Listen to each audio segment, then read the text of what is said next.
Hello बच्चों, कैसे हैं आप सब लोग। तो फिर से मैं आप लोगों के लिए लेके आ गया हूँ एक बहुत ही इंपॉर्टेंट सेशन।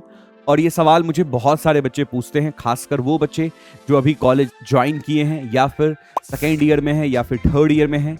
तो फर्स्ट सेकेंड थर्ड ईयर वाले बच्चे एक बहुत अच्छा सवाल पूछते हैं कि सर, टॉपर बनने की मास्टर कोई स्ट्रैटेजी बता दीजिए ना। अब जब वो टॉपर बनने की बात करते हैं तो उनके दिमाग में दो चीजें रहती हैं जिनको मैं आपको क्लियरफाई करता हूं। एक कि कॉलेज में या यूनिवर्सिटी में जो आपके एकेडमिक्स हैं उसमें टॉपर कैसे बने, और दूसरा उनके माइंड में रहता है कि लाइफ में भी टॉपर कैसे बने। दैट मीन्स अच्छी जॉब, जो सक्सेस आप बोलते हो, अच्छी लाइफस्टाइल, वो कैसे लेके आए। तो इन दोनों चीजों पे मैं बात करूंगा। और तीसरी चीज जो आप लोगों का सवाल रहता है जब मैं बच्चों से फर्स्ट ईयर में मिलता हूं या सेकेंड ईयर में मिलता हूं, तो बोलते हैं कि सर कितनी अच्छी सीजीपीए रख लें ताकि मुझे कोई प्रॉब्लम ना हो पाए। तो इन सब चीजों पे मैं बात करूंगा इस सेशन में। Let's start. सबसे पहले अगर मैं बात करूं आपको कॉलेज में टॉपर बनने की स्ट्रेटजी, बहुत ही सिंपल है। Based on my experience I am telling you कि जब भी आप कॉलेज में हैं तो कॉलेज का जो एकेडमिक वर्क है उस पे उस टाइम में फोकस दे दीजिए। रेस्ट मैं आपको नहीं बोल रहा कि आप कॉलेज के बाद आप डेडिकेशन दिखाइए बहुत ज्यादा, लेकिन जब कॉलेज टाइम में है, दैट मीन्स अगर आपका कॉलेज का समय 10 से 6 है तो आप वहां पे फोकस दे दीजिए। दैट मीन्स क्या मैं फोकस की बात कर रहा हूं, चार चीजें जनरली मैं आपको बोलता हूं। क्लासरूम जो है आपके जो भी कॉलेज में हो रहे हैं, जो भी आपके, चाहे आप किसी भी कॉलेज में, तो क्लासरूम में जो क्लास हो रही है उस पर फोकस दे देंगे। अगर उस पर फोकस दोगे तो सब लास्ट में सेमेस्टर एग्जाम के लिए फाइट करने की, बहुत ज्यादा परेशान होने की जरूरत पड़ेगी नहीं। लाइटली आप लेते हो वो है लैब वर्क। लैब वर्क जो आप अभी पढ़ रहे हो या आप पढ़ोगे अपने कॉलेज में, उसको बहुत सिंसियरली करना है। बिकॉज इन फ्यूचर जब भी आप किसी फील्ड में जाओगे या जब भी आप कोई जॉब करोगे, जब भी कोई इंटरव्यूज देने जाओगे, जब भी आपसे कोई प्रैक्टिकल चीज़ों की बात करेगा, वो लैब के सवाल आपसे जरूर करने वाला है।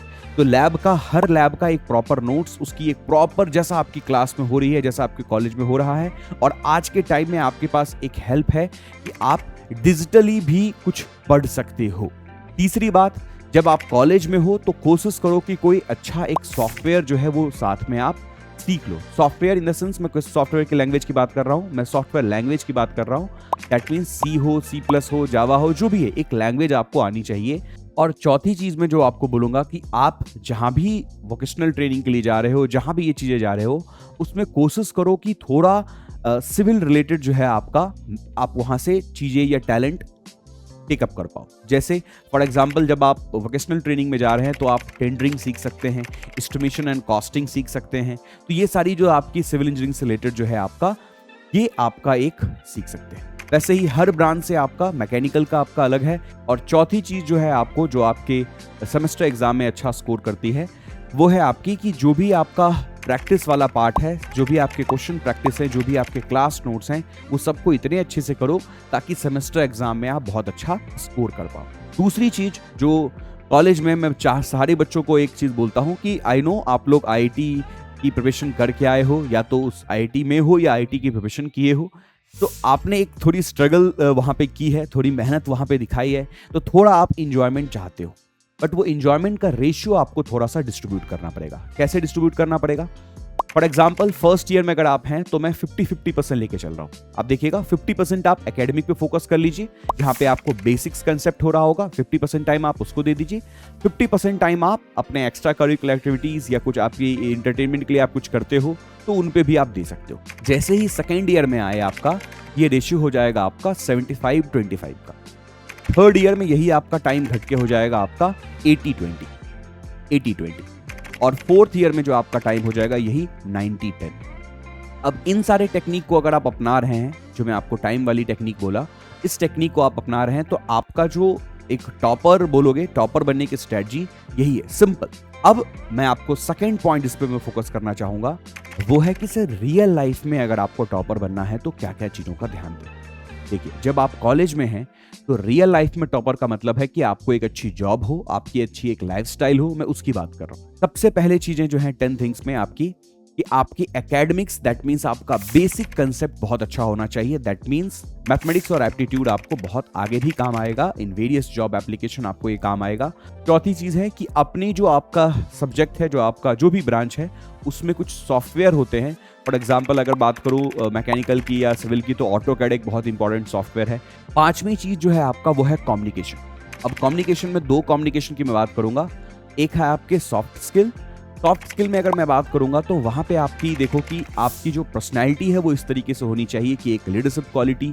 अब ये सारी चीजें कहाँ से डेवलप होगी, तो आपके कॉलेज के एक्टिविटीज में ही डेवलप हो जाती है। सिक्स्थ जो है आपका कि जो भी आप ट्रेनिंग या वोकेशनल ट्रेनिंग कर रहे हो उसमें आपको अच्छे से करना है, जितना भी टाइम आप दे पा रहे हो। नेक्स्ट सेवंथ थिंग मैं आप लोगों को बोलूंगा कि जब आप थर्ड ईयर के आसपास या सेकेंड ईयर के आसपास आप आ गए हैं, जैसे अगर मैं आपको गेट के लिए बात करूं या इंजीनियरिंग वाले बच्चों के लिए बात करूं, तो गेट और ईएससी टॉप जॉब में से है, टॉप एग्जाम में से है। तो इस एग्जाम्स के लिए आपको एक बार जरूर फाइट करना है, क्योंकि आप ईएससी या गेट के लिए अगर आप फाइट करोगे तो ऐसा नहीं कि आपका हर बच्चा वो ईएससी क्रैक कर रहा होगा, लेकिन अगर आप ईएससी को फाइट करते हो, ईएससी के लिए प्रिपरेशन करते हो, तो आपका सिविल इंजीनियरिंग या आपका अपना मैकेनिकल इंजीनियरिंग या आपका जो आपका ब्रांच है वो बहुत स्ट्रांग हो जाए। Next thing is the very important point I will say कि जो भी आप एक अपने कॉलेज में या कर रहे हैं, ये सारी चीजें आपका सीनियर भी कर रहे होंगे और सीनियर्स के पास एक्सपीरियंस बहुत होता है इन सब सारी चीजों का। तो जो आपकी जो एलुमनाई की ग्रुप होगी उसमें भी आप एक्टिव रहें, कोशिश करें कि जो आपके सीनियर्स हैं, जो आपके प्रोफेसर्स हैं, उनसे आप एक बहुत अच्छा कांटेक्ट बना के रखें। एंड द लास्ट पॉइंट मैं आपको बोलूंगा, ये जितने भी पॉइंट्स मैंने आपको बताए हैं, इसको कोशिश कीजिए कि अपने सिविल इंजीनियरिंग लाइफ में इन सारे पॉइंट को आप एक बार टिक मार्क जरूर कर पाएं। तो आप जो भी कर रहे हैं, आप इंजीनियरिंग में अगर इंटर किए हुए हैं तो एक लेवल अप आप हो चुके हैं। अब उस लेवल अप को और लेवल अप करते हुए जो पुराना लेवल आपने अप किया है उसको मेंटेन भी करना होगा। ये चीज आपको ध्यान में रखनी है।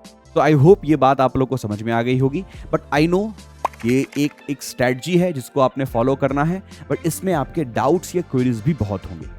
ठीक है, आई नो आपकी सबकी सिचुएशन अलग है और उसके रिगार्डिंग डाउट्स भी क्वेरीज भी बहुत होंगे। सो दैट डाउट और queries you can put in the comment section. मैं पर्सनली आपको वहां पे गाइड कर दूंगा कि आपके सिचुएशन के हिसाब से आपको क्या करना चाहिए। तो मिनिमम सीजीपीए की बात कर रहे थे जिसके बारे में हम लोग किए थे, बट मिनिमम सीजीपीए है, मैं बोलता हूं कि आप 7.5 सीजीपीए टारगेट कीजिए, और ताकि कोई भी एग्जाम्स में दिक्कत ना हो, कहीं पे आपको अपना रिजल्ट शो करने में वो परेशानी ना आए, तो आप आराम से उन चीज़ों को टेक पार्ट कर सकते हैं। तो आई होप मैंने बहुत सारी बातों को इसमें आपको क्लियर कर दिया, और फिर भी कोई डाउट रह गया हो, फिर भी कुछ क्वेरीज रह गई हो, तो आप मुझे बिल्कुल पूछ सकते हैं।